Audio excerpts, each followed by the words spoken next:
Baik, Assalamualaikum warahmatullahi wabarakatuh. Selamat malam teman-teman mahasiswa semuanya.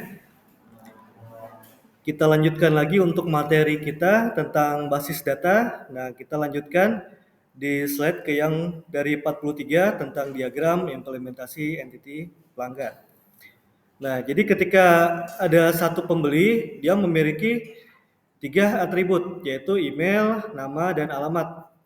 Nah, jadi semuanya ini dia bisa disatukan dalam bentuk tabel seperti ini. Nah, ini dalam bentuk sederhananya. Jadi tiap pembeli itu kan pasti punya email ya, terus punya nama dan pasti punya alamat, dan ini harus terisi. Kalau tidak terisi, dia kemungkinan tidak dapat berjalan ke proses selanjutnya. Seperti ini baru pembelian, belum proses check out dan pembayaran lain-lainnya ya. Jadi untuk pengisian data pelanggan juga itu sangat penting. Kemudian selanjutnya, si data pembeli ini nanti bisa dikembangkan lagi. Kira-kira bisa dimasukkan atribut apa aja nih kalau untuk pembeli? Ini baru 3 nih. Jadi bisa ditambahkan satu kayak kode pembeli. Kalau kalian kan mahasiswa nih, ada kode NIK atau NIM ya, yang membedakan kalian dengan mahasiswa lainnya. Nah, itu dia termasuk kunci atau atribut yang membedakan dan dia nggak ada yang sama tuh. Jadi kalau KTP, nomor NIM itu nggak ada atau nggak bisa diduplikat datanya. Nah, terus juga ada tabel penjual. Di sini ada email dan juga nama. Kemudian juga ada diagram implementasi entity barang. Di sini barang itu ada SKU atau stock keeping unit ya. Nah, kalau untuk di barang, dia foreign key-nya atau kuncinya itu di SKU yang membedakan dengan tabel barang lainnya. Kalau kalian kan tadi NIM ya, kalau di barang SKU. Jadi kode produk yang misalkan satu ada contohnya Indomie rasa kari ayam. Nah, terus ada lagi Indomie rasa soto. Nah, itu kan SKU-nya bisa beda tuh. Jadi biar nggak ketukar. Jadi pas saat di scan itu, kalau teman-teman nge-scan tuh produknya kan biasa tiap produk ada barcode belakangnya tuh. Nah, itu bisa dimasukkan ke SKU. Jadi tiap barcode itu kan beda-beda. Nah, jadi nggak akan tertukar. Nah, kemudian ada nama barangnya dan juga ada harganya. Nah, kamus data dalam setiap basis data, setiap kolom di tabel yang kita buat perlu ditentukan tipe datanya. Nah, tipe datanya itu ada kayak modelnya integer, ada modelnya varchar, ada modelnya date, dan juga lain-lain. Nah, kalau modelnya NIM atau KTP itu sebutan tipe datanya apa? Integer ya. Jadi yang cuma angka doang itu integer biasanya. Terus ada juga nama, itu pakainya tipe apa? Itu bisa pakai varchar sebutannya ya. Jadi kalau untuk yang khusus angka, modelnya integer, atau yang modelnya nama atau alamat itu bisa pakai varchar, yaitu variabel sama karakter gitu. Secara umum ada beberapa tipe data umum yang bisa digunakan di sistem basis data. Nah, ini tipe datanya, ini ada teks.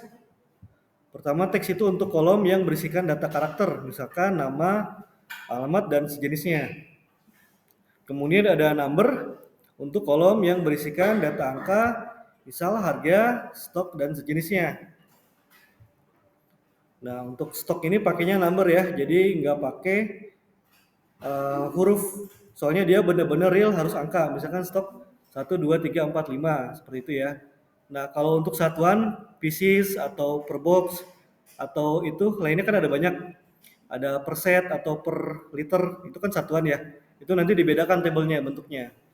Jadi untuk si stok ini, dia dari baris pertama sampai baris ke 1000 bakal sama semua, jadi angka semua. Kemudian juga ada harga. Nah, harga juga sama, dia basisnya number. Jadi harganya 1000, 2000, 3000 itu sampai baris ke sejuta itu tetap angkanya seperti itu. Jadi dia satuan rupiahnya nggak dimasukkan. Kan biasanya depannya ada Rp, ada dolar mungkin ya, atau pakai dolar Singapura dan lain-lainnya, itu dipisahkan nanti dalam bentuk tabel lainnya. Kemudian ada date, time, atau timestamp. Nah, ini dipakai ketika kita memasukkan yang modelnya diklik atau model yang keluarnya tipe tanggal. Kayak misalkan jenis kelamin atau biasanya kan suka ada tanggalnya tuh sebelahnya. Suka ada tanggal lahirnya berapa atau tanggal masuk kerja dan lain-lainnya, itu pakai tipe datanya yang date. Ada juga bolehan untuk kolom yang berisikan tipe data benar atau salah, true atau false. Misalkan status menikah dan sejenisnya. Kayak status menikah kan sudah menikah atau belum tuh. Ada kayak opsi buttonnya kan yang dipilih cuma satu. Nah, itu tipe datanya boolean. Oke, untuk detail tipe data nanti akan dibahas selanjutnya karena ada banyak banget. Selanjutnya model data relational. Relationship, seperti yang di materi sebelumnya dibahas bahwa dalam model ER, selain entity dan atribut terdapat juga komponen relationship. Relationship menunjukkan hubungan antara entity dengan entity yang lain. Misal hubungan antara entity penjual dengan entity barang. Relationship di antara keduanya mengandung arti bahwa penjual sedang berjualan atau menjual barang. Selanjutnya ada kardinalitas atau derajat relasi. Kardinalitas relasi menunjukkan tentang jumlah entity yang dapat berelasi dengan entity lainnya. Misalkan pada status toko online, entity penjual bisa berelasi dengan entity barang atau lebih bahkan tidak ada. Nah, dia keterhubungannya ada one to one, satu ke satu. One to one artinya hubungan antara entity A misalnya hanya bisa berhubungan dengan entity B dengan maksimal hanya satu entity saja. Begitu pula sebaliknya, entity B hanya bisa berelasi dengan satu entity A. Nah, ini contohnya diagram one to one. Nah, jadi relationnya cuma dari satu entitas ke entitas lainnya, cuma satu doang. Entity 2 ke entity 3 seperti ini, jadi dia nggak ada yang cross entity. Nah, selanjutnya ada one to many, satu ke banyak. One to many artinya hubungan antara entity A misalnya bisa berhubungan dengan banyak entity B. Tetapi tidak sebaliknya. Entity B hanya bisa berelasi dengan satu entity A. Nah, contohnya seperti ini ya. Nah, jadi di sini ada satu entity. Yang pertama, dia bisa connect dengan data entity 1 dan connect data entity 2. Tapi tidak sebaliknya. Selanjutnya ada many to one atau banyak ke satu. Many to one artinya hubungan antara entity A misalnya hanya bisa berhubungan dengan satu entity B, tapi tidak sebaliknya. Nah, ini kebalikannya dengan yang tadi. Nah, di sini ada contohnya entity B. Yang ketiga, dia bisa berhubungan datanya dengan entity yang kedua dan entity yang ketiga. Nah, selanjutnya ada many to many atau banyak ke banyak datanya. Many to many artinya hubungan antara entity, misalnya bisa juga berhubungan dengan banyak entity B. Begitu juga sebaliknya. Nah, jadi sini contohnya ada satu entitas. Yang pertama, dia bisa berhubungan dengan entity 1 dan juga hubungan entity 2. Nah, untuk realnya di lapangan, banyaknya dia pakai model many to many kalau datanya sudah semakin kompleks. Nah, selanjutnya ada tahapan membuat ERD lanjutan. Nah, ini contoh kasusnya toko online. Misal kita membuat toko online atau ruang lingkupnya. Pada materi sebelumnya kita sudah membuat entity dan atribut. Selanjutnya kita akan membuat relationship-nya. Menentukan relationship, setelah kita selesai membuat entity dan atribut, selanjutnya kita perlu tentukan relationship antar entity. Sama seperti sebelumnya, menentukan relationship juga harus sesuai dengan ruang lingkup yang sedang kita buat. Pada kasus ruang lingkup toko online, misal kita membuat relationship dari pembeli ke barang dengan relasi membeli. Nah, relationship dari penjual ke barang dengan relasi menjual. Nah, jadi kita punya 3 database tuh. Ada database pembeli, kemudian juga ada database barang, dan juga ada database penjual. Nah, ketika pembeli dan barang itu berhubungan, maka akan terjadi transaksi pembelian.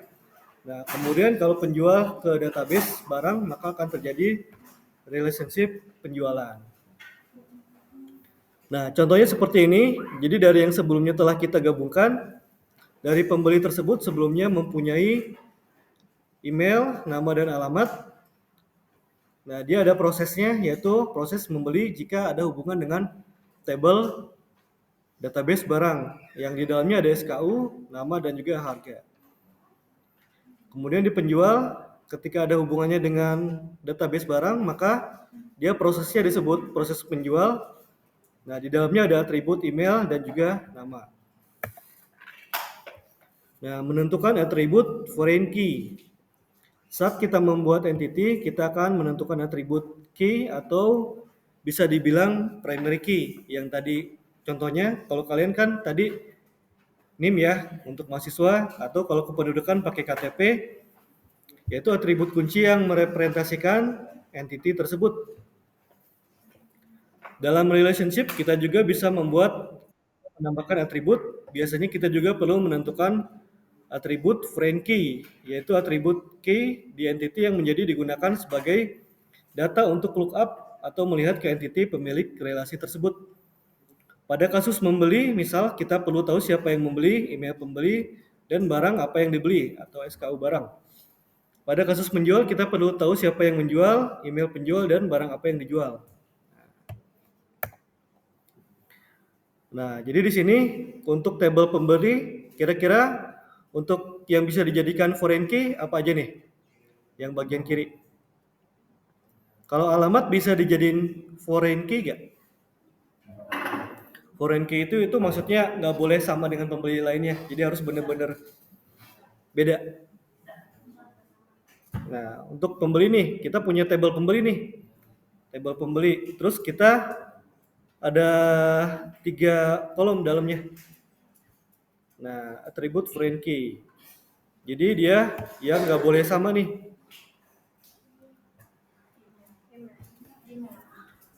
Email. Kenapa email nggak boleh sama? Ya, satu akun cuma satu user ya. Jadi kalau emailnya didaftarin lagi, biasanya apa yang terjadi di sistem?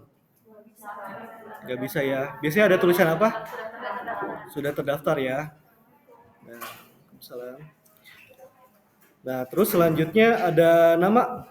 Kalau nama itu kenapa dia nggak bisa dijadikan foreign key? Bisa mirip-mirip ya. Nah, misalkan contohnya ada namanya Budi atau Eka. Udah namanya Eka doang tuh, nggak ada kepanjangannya. Oh ada. Nah, tapi misalkan dari seluruh Indonesia pasti ada tuh yang sama tuh. Nah, itu kalau cuma Eka doang, misalkan satu kelas ini aja ada berapa nama yang sama misalkan. Ada gak yang nama yang sama? Apa tuh contohnya? Nah, ada ya. Itu akan susah tuh, jadi kita membedakannya itu susah. Atau sebenarnya kalau secara umum itu kita bisa pakai nomor ID atau yang tadi biasa kita sebut NPM atau KTP, nomor KTP itu lebih enak. Kalau email mungkin bisa ada kesamaan juga antara beberapa akun ya. Nah, untuk alamat ini sebenarnya juga bisa dijadikan foreign key, cuma kurang tepat karena dia alamat kepanjangan. Jalan apa segala macam kan banyak banget tuh, bisa sampai berapa karakter. Jadi yang karakternya itu sesimpel mungkin. Dan orang nggak akan lupa kalau nama jalan kan bisa JL-nya itu bisa pakai jalan atau J-nya besar, L-nya kecil kan macam-macam. Nah, tapi kalau email kan sama semua huruf kecil semua. Nah, di sini diagram atribut foreign key-nya, dia emailnya itu sebagai atribut, SKU juga bisa sebagai atribut foreign key. Nah, selanjutnya kita ke barang nih.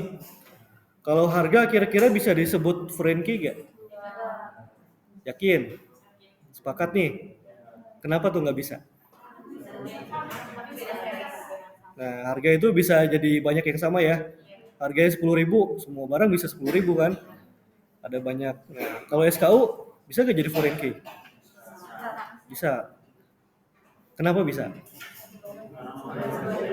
Nah, beda-beda ya. Oke, sepakat ya. Nah, kalau nama juga bisa nggak jadi foreign key? Ya terlalu banyak ya, terlalu panjang.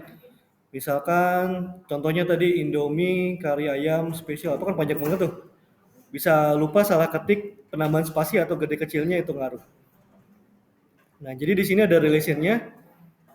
SKU dan email itu menjadi foreign key dari transaksi menjual. Nah, terus untuk penjual juga sama ya, dia pakai foreign key-nya email. Terus kira-kira mau dicontoh tambah tabel apa lagi nih? Nah, kalau untuk pembeli, biasanya di pembeli bisa kita tambahin kolom apa lagi nih? Kalau untuk pembeli ini kan masih simple nih. Bisa tambahin nomor HP ya. Nah, nomor HP itu juga bisa dijadikan foreign key kalau nggak email. Nomor HP terus apa lagi kira-kira yang bisa kita tambahkan di sini? Nah, misalkan contohnya ada yang punya akun marketplace di sini, akun Tokopedia atau akun Shopee. Nah, itu kalian punya ya. Biasanya data yang diisi apa aja tuh kalau bikin akun? Hmm, apa lagi? NIK bisa ya. Nah, jadi NIK juga bisa dimasukkan ke sini. Terus alamat udah ada. Oke, terus apa lagi kira-kira bisa dimasukkan? Kita sebagai pembeli nih. Mungkin akun bank bisa ditambahkan juga ya. Banknya apa, nomor rekeningnya berapa. Nah, jadi banyak, ini masih dasarnya biar kalian nggak terlalu bingung. Tapi nanti masih bisa dikembangkan lagi. Selanjutnya menentukan derajat relasi. Selanjutnya kita perlu tentukan derajat relasi untuk relationship yang kita buat.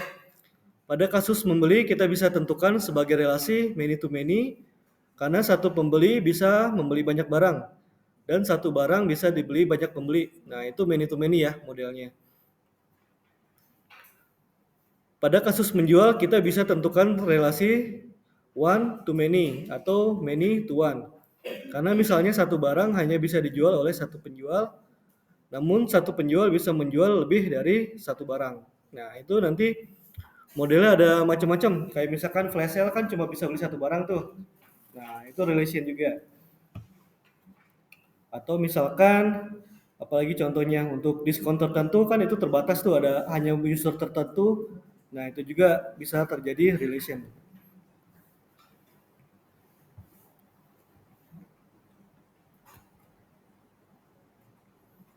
Nah, di sini ada ini ya. Jadi dia N atau bisa many to many. Nah, di sini penjualnya ke barang dia ada many to one atau one to many kayak gitu. Jadi bedanya di sini. Selanjutnya melengkapi atribut tambahan, bukan hanya entity yang bisa memiliki atribut. Relationship juga memiliki atribut jika memang perlu. Sebelumnya kita sudah menambah atribut yang bersifat foreign key. Sekarang kita bisa tambahkan atribut yang sifatnya deskriptif. Misal pada relasi membeli kita akan tambahkan atribut jumlah, dan pada relasi menjual kita tidak akan menambah atribut deskriptif lainnya. Nah, di sini ada tambahan nih. Di sini tadi kan cuma email dan SKU nih untuk di pembelian. Nah, di sini juga ada jumlah. Nah, jadi ketika pembeli melakukan satu transaksi, jadi jumlah produk yang dibeli itu udah mulai kelihatan. Selanjutnya implementasi model data relational, menambah relasi one to one. Sebelum kita lanjut, kita akan mencoba tambahkan entity yang berelasi one to one di kasus toko online kita. Misalkan di kasus toko online, kita akan menambahkan entity dompet di mana pembeli hanya bisa memiliki satu dompet dan satu dompet hanya dimiliki oleh satu pembeli. Dan di dompet kita akan tambahkan atribut key email dan atribut saldo. Nah, di sini ada atributnya, udah mulai ada nih. Email pembeli dia memiliki email dompet. Nah, jadi di sini ada table sendiri, ada email dan juga saldo di dalam tabelnya itu. Jadi dia antara table dompet dan table pembeli keterhubungannya itu di foreign key-nya. Nah, di sini dompetnya itu dia jadi foreign key tidak bisa sama dengan lainnya.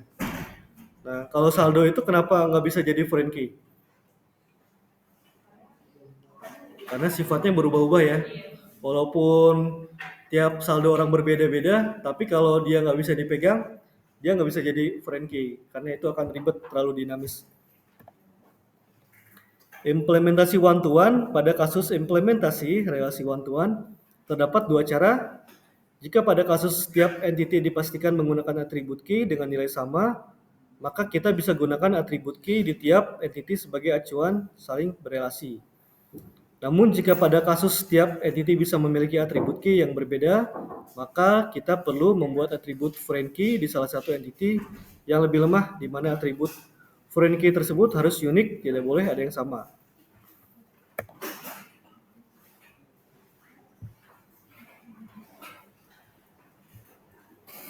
Nah, ini contohnya, di sini ada tabel pembeli, di sini ada email juga. Kemudian di sini ada tabel dompet. Nah, di sini ada emailnya juga.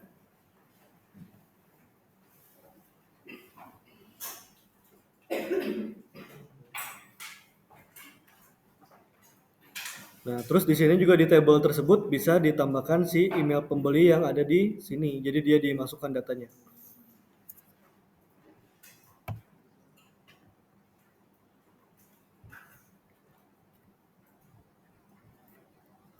Nah, jadi relationnya setelah diimplementasikan, data si tabel pembeli tersebut bisa dimasukkan ke tabel dompet yang kosong. Jadi emailnya bisa ada 2 atau 1, jadi disamakan antara si dompet tersebut. Dompet ini misalkan kayak akun Gojeknya ya, atau akun GoPay-nya, atau akun OVO. Ya kan kalau kita punya Tokopedia nih, itu kan walletnya bisa banyak ya. Jadi tiap wallet kan pas kita bikin register awal bisa berbeda-beda tuh. Misalkan akun GoPay kita pakai akun yang dulu misalkan, terus akun OVO kita pakai yang baru. Nah, terus si akun Tokopedia kita beda lagi ternyata. Nah, itu bisa digabungkan dari relation yang one-to-one ini gitu. Selanjutnya implementasi one-to-many atau many-to-one. Pada kasus relasi one-to-many, implementasinya tergantung relasi. Jika pada kasus relasinya terdapat atribut deskriptif, maka diperlukan tabel baru sebagai implementasi dari relationship-nya. Namun pada kasus relasinya tidak memiliki atribut deskriptif, maka kita tidak perlu tabel baru, hanya butuh menambah atribut foreign key di entity yang bersifatnya many. Nah, ini contohnya diagram implementasi one-to-many. Dia barang ada SKU, ada nama, ada harga. Kemudian di sini implementasinya ditambahkan. Nah, di sini ada tabel penjual tadi. Ya, dia dimasukkan ke tabel barang. Jadi si relation-nya itu bisa dimasukkan ke situ.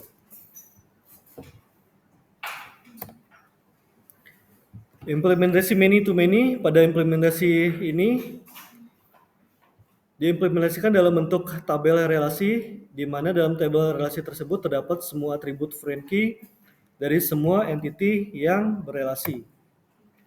Nah, jadi dimasukkan semuanya tuh. Jadi pada tabel membeli, si email dan SKU-nya itu dimasukkan juga. Nah, tabel barang juga dimasukkan ke sini saat proses tersebut terjadi. Ada model data lainnya. Sebenarnya sampai materi model data relasional kita sudah bisa membuat basis data yang baik. Namun pada kasus-kasus tertentu kadang ada jenis model data lainnya. Di materi ini kita akan coba bahas beberapa model data lainnya seperti yang weak atau entitas lemah, ada sub entity, entitas turunan, unary, relationship, relasi tunggal, multi entity relationship atau relasi multi entitas, dan juga redundant relationship atau relasi ganda. Nah, pertama ada weak entity atau entitas lemah, sebenarnya adalah entitas biasa namun sifatnya lemah, artinya dia tidak bisa berdiri sendiri. Weak entity biasanya berelasi dengan entity utama, contoh pada kasus sebelumnya, dompet bisa dibilang weak entity karena tidak bisa berdiri sendiri tanpa adanya pembeli, atau kita bisa pisahkan alamat menjadi entitas lemah yang hanya bisa ada terdapat entitas pembeli. Nah, jadi si dompet tersebut atau e-wallet yang kita punya dari akun marketplace itu nggak bisa berdiri sendiri tuh. Jadi dia harus nempel ikut ke e-walletnya pembeli. Jadi harus ada terus dia. Nah, itu yang dimaksud weak entity. Nah, kayak misalkan kita punya akun Tokopedia nih. Ini kan salah satu contoh kasusnya ada dompet atau saldo kita. Kira-kira contoh lainnya apa nih? Di kita sebagai pembeli ada entitas lemah juga yang atau data yang bisa ngikut ke table utamanya. Apa kira-kira? Ada yang tahu nggak? Contoh lainnya bisa akunnya ada yang pakai modelnya ya salah ya, sorry. Ada yang pakai modelnya kayak pay letter yang bayar-bayar pakai utang atau bayarnya nanti. Nah, itu juga bisa dimasukkan ke sini. Jadi table dompet itu kan dompet itu uang beneran ya, yang beneran ada. Tapi kalau tablenya pay letter atau kredit itu harus dibedakan tuh. Jadi uang yang real beneran di dompet sama pay letter kan nggak bisa jadi satu. Nah, berarti si pay letter tersebut bisa jadi entitas lemah dari table pembeli. Gitu salah satu contohnya. Udah dapat belum? Udah nangkap belum maksudnya? Belum ya. Oke, kita tambahkan satu lagi. Nah, misalkan kita sebagai pembeli nih, kita punya akun Tokopedia, terus punya data apa lagi biasanya kita sebagai pembeli?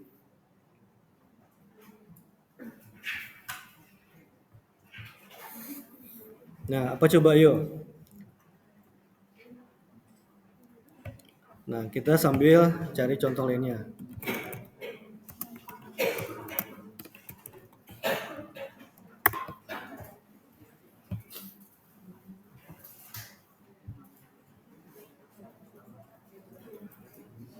Nah, di sini kalau untuk di pegawai, dia juga misalkan anak. Jadi kita punya tabel pegawai.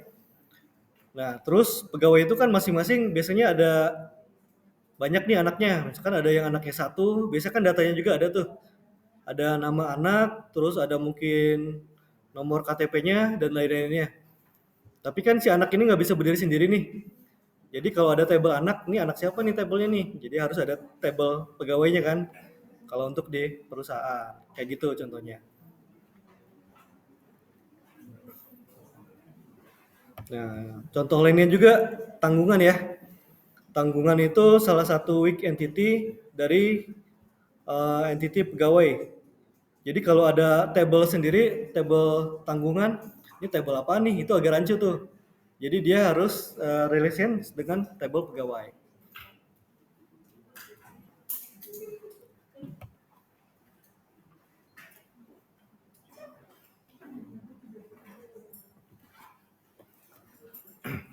Nah, itu contoh-contohnya ya. Kita lanjut lagi.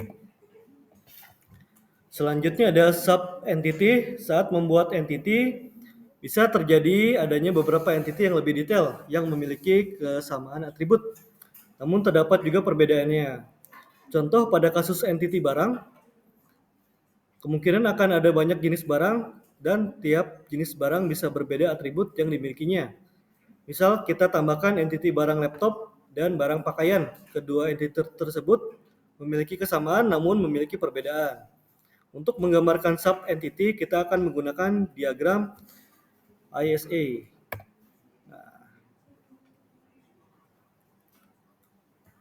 Nah, jadi di sini ada tabel barang, dia kan ada SKU-nya nih. Ada nama, ada harga. Nah, tapi kalau yang modelnya barang pakaian atau kategori ya, biasa kita sebut kalau misalkan di marketplace atau Tokopedia, kan biasanya barang-barang pakaian kategorinya beda-beda tuh sama barang-barang laptop. Nah, kalau laptop itu kan ada spesifikasinya tuh. Ada CPU, terus ada RAM, ada disk, ada apa lagi kira-kira yang bisa kita masukkan atributnya. Dari Masnya, boleh. Apa nih? Misalkan kita punya table laptop nih, kita mau tambahin lagi kolomnya. Apa nih kira-kira? HDD, nah bisa HDC ya. hadisnya. Oke, apalagi? VGA merek. Oke. Apalagi tuh? Layar masuk ya. Apalagi? Ya, kalau keyboard apa tuh? Ya, kalau keyboard emang ada keyboard yang gimana kalau keyboard? Nah, itu jadi bisa dijadikan sebagai kategori ya. Jadi keyboardnya mungkin ada yang keyboardnya mekanikal atau keyboardnya nyala-nyala, ya kan RGB apa segala macam tuh. Nah, terus oke kita lanjut ke sebelahnya, pakaian. Nah, yang cewek-cewek nih, di sini ada ukuran sama warna. Nah, terus apa lagi kira-kira yang bisa ditambahkan? Bahan. Nah, kalau bahan itu biasanya ada bahan apa aja? Katun. Ayo, apa lagi? Nah, sprinkle. Nah, itu cewek-cewek yang hafal ya. Nah, shimmer yang lagi viral ya. Nah, itu bisa dimasukkan bahan.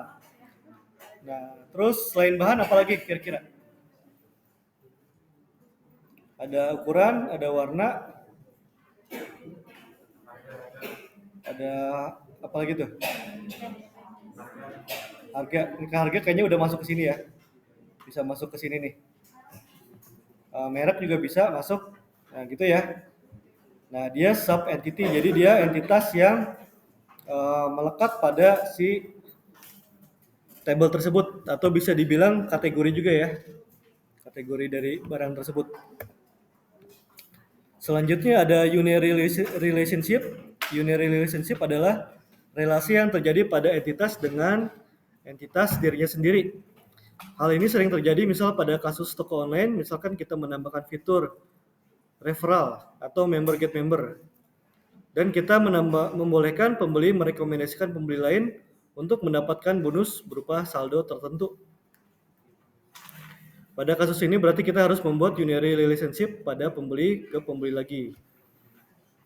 Nah, jadi kita punya database yang modelnya referral atau member get member. Di sini ada pembeli, ada mereferensikan. Di sini cukup email doang.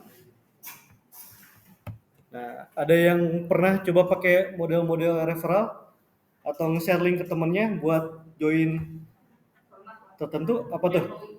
Apa? Employee, karyawan. Apa maksudnya? Nah, jadi ya membership. Nah, jadi membership misalkan kita suka share ke teman kita tuh. Jadi kalau kita share ke teman biasanya kan suka dapat poin tuh, poin atau reward atau apa ya. Jadi ketika ada teman yang join juga atau melakukan pembelian, itu kita dapat reward koin atau misalkan bisa berupa voucher atau lain-lainnya ya. Nah, itu modelnya unary relationship yang seperti itu. Kemudian ada juga multi entity relationship. Relasi multi entitas merupakan relasi yang terjadi terhadap lebih dari dua entitas. Pada kasus sebelumnya, contoh pembeli memiliki relasi membeli dengan barang, misal akan kita tambahkan bank dengan relasi pembeli membeli barang menggunakan bank. Nah, ini contohnya.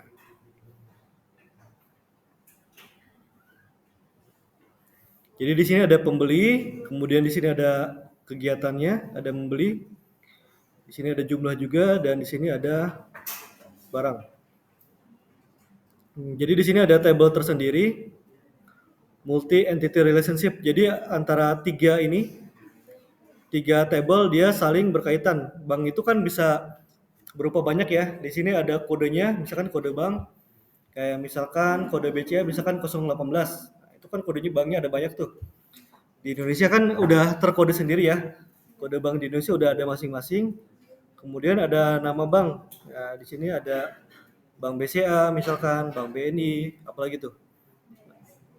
BSI, BRI, banyak ya nama banknya. Mandiri. Nah, itu dimasukkan relationnya ketika saat membeli, maka akan ada kode bank dan jumlah gitu.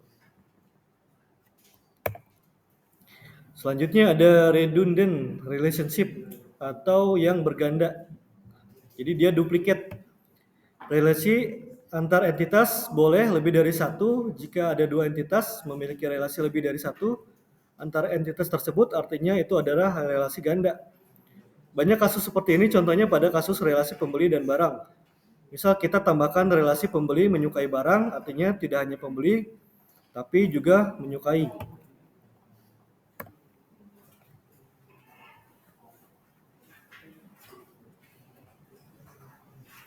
Nah, jadi antara membeli sama menyukai ini hampir sama nih.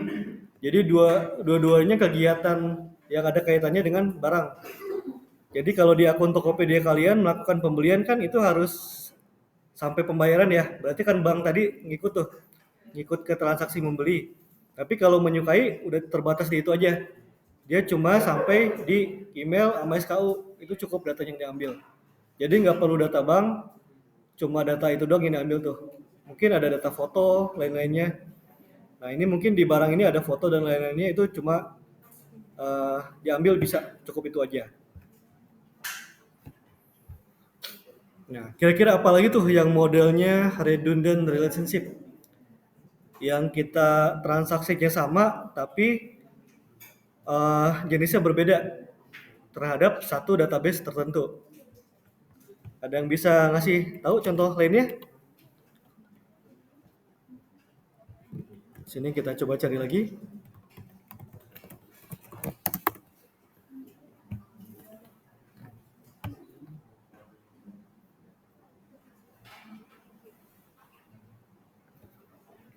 Nah, di sini contohnya ada relasi ganda, relasi yang muncul antara dua himpunan entitas. Tidak hanya satu relasi, tetapi lebih dari satu relasi. Nah, contohnya dosen nih. Dosen dia bisa ada kaitannya dengan database kuliah atau tabel kuliah. Nah, dosen itu bisa mengajar untuk kuliah, tapi dosen juga bisa menguasai untuk kuliah. Jadi dia tidak mengajar tuh, cuma menguasai doang. Nah, di sini ada nama dosen yang diambil, ada kode kuliah yang diambil dari sini, ada waktu, ada tempat. Nah, tapi kalau menguasai dia cuma ada nama dosen dan kode mata kuliah aja. Tapi dia nggak mengajar, jadi berarti dia nggak ada tempatnya, nggak ada waktu. Istilahnya kayak saya misalkan dosen sistem informasi nih, saya bisa mengajar atau kalau sekarang kan lagi mengajar nih, mengajar kelas akuntansi, kelas karyawan. Nah, tapi saya juga menguasai mata kuliah lain, misalkan mata kuliah AI atau artificial intelligence. Nah, tapi kan nggak ada tempatnya tuh, cuma menguasai doang, nggak benar-benar ngajar di situ. Tapi nanti ketika semester selanjutnya itu bisa ada kesempatan tuh mengajar untuk mata kuliah tersebut, gitu.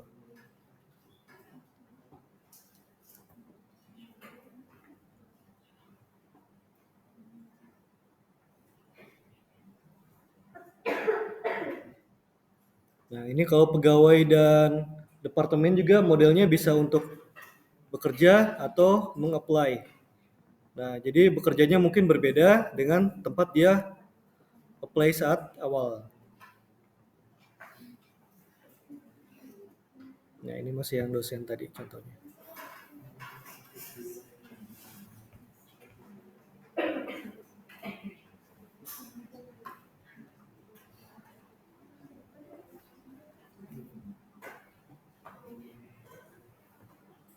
Kalau ini yang multi tadi ya, ini kuliah, dosen, dan ruang, bisa terjadi pengajaran. Oke, kita lanjutkan lagi.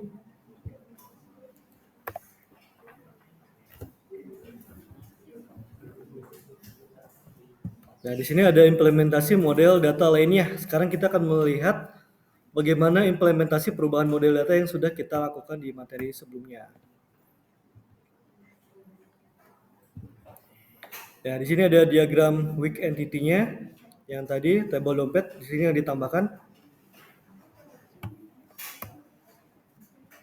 Nah, ini untuk sub entity-nya ada penambahan email penjual di sini.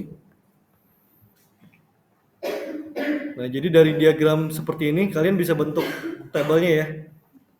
Jadi di sini barang laptop dia jadi judul tabel utamanya, baru di dalamnya ada SKU, CPU, RAM, dan disk. Nah, SKU itu dia dari tabel barang ini ya, yang depannya itu jadi SKU. Kemudian di tabel barang sendiri dia ada SKU atau Stock Keeping Unit atau ID barangnya, nama, harga, dan di sini ada tambahan email penjual.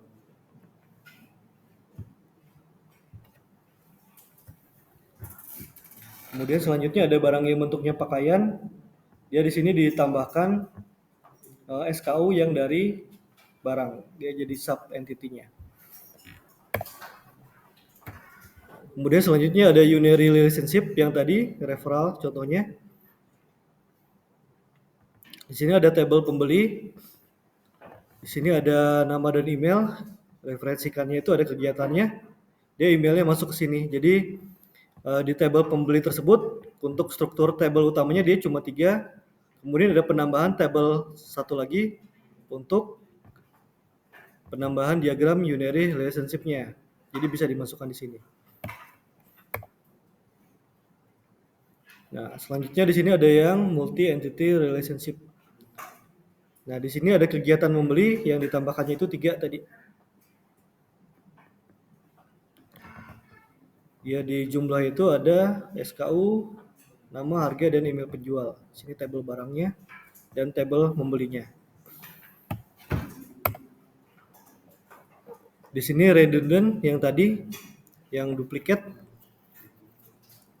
atau yang sifatnya sama.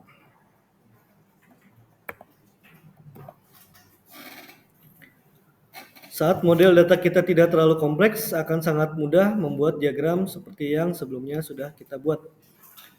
Namun saat model data kita sudah banyak dan kompleks, maka akan sulit untuk membuat diagram yang sudah kita pelajari. Sebenarnya implementasi ERD, diagram tidak hanya terbatas yang sudah kita praktekkan, ada juga cara menggambarkan yang lain, namun intinya adalah gambarnya tetap mudah dimengerti. Contoh lain ERD adalah dengan membuat entity seperti table. Nah, diagram entity dan atribut, di sini ada diagramnya. Jadi kalau tadi kan modelnya penggambaran ya. Kalau tadi gambarnya itu model-modelnya seperti ini. Dia ada garis-garisnya, tapi juga bisa digambar seperti ini. Jadi di sini ada entity atribut, di sini barang, SKU teksnya, ini PK itu maksudnya primary key.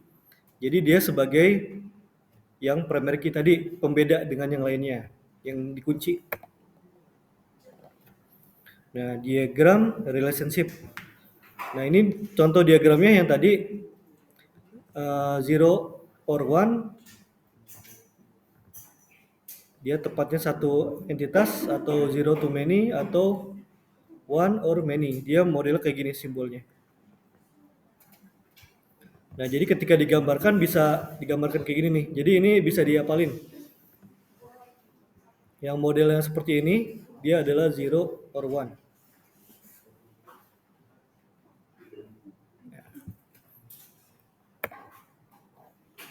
Nah, contoh web untuk membuat ERD ada draw.io atau planuml.com. Nah, draw.io bisa digunakan untuk membuat diagram secara manual menggunakan visual. Bisa digunakan untuk membuat diagram secara otomatis menggunakan kode teks. Ada yang udah nyobain? Kemarin pakai apa? Pakai Word biasa waktu tugas kemarin. Nah, ini ada Draw.io nih, bisa kita coba juga. Jadi ini bisa kita pakai untuk bikin diagram juga lebih mudah. Bukan cuma diagram ERD doang, tapi diagram lainnya juga itu bisa juga.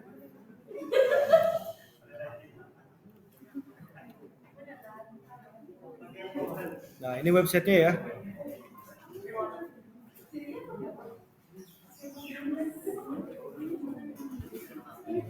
Nah, dia bisa seperti ini nih. Jadi bisa kita coba.